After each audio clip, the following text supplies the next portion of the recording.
Bonjour à tous.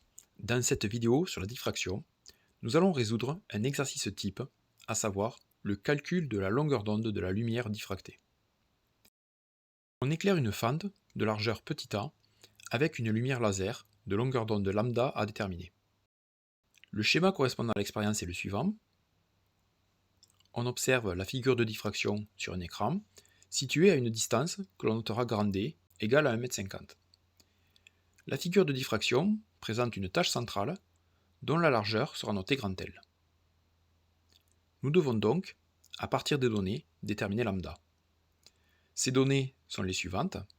Largeur de fente petit a égale 200 micromètres, distance fente écran grand D égale 1,50 m et largeur de tache centrale grand L égale 9,4 mm. Pour résoudre ce type d'exercice, il faut suivre la méthode suivante. Premier point, il faut exprimer le demi-angle de diffraction θ en fonction de lambda et petit a. θ est appelé écart angulaire. Il correspond à l'angle pris depuis la fente entre le milieu de la tache centrale et la première extinction. θ s'exprime comme le rapport de la longueur d'onde de lambda et de la largeur de fente petit a. Cette relation est à connaître. Nous devons ensuite exprimer le demi-angle de diffraction θ en fonction de grand L et grand D. Donc pour le faire, nous nous plaçons dans le triangle rectangle et nous exprimons la tangente de l'angle θ, le rapport du côté opposé à l'angle divisé par le côté adjacent à l'angle.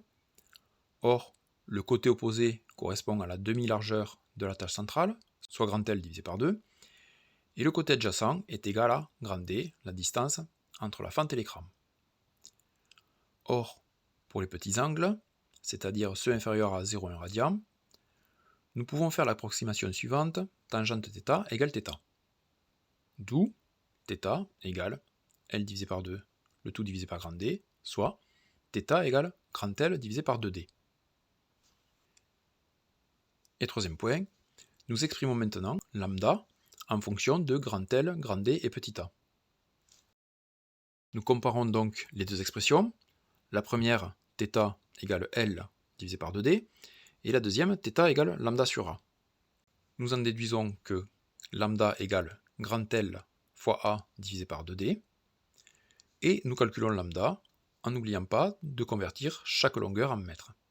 Soit lambda égale 9,4 10-3 fois 210-6 divisé par 2 fois 1,5, et nous trouvons lambda égale 627 nanomètres, ce qui correspond à la longueur d'onde d'un laser rouge. N'hésite pas à poser des questions ou à laisser un commentaire, et si tu veux recevoir les prochaines vidéos, pense à t'abonner. A bientôt.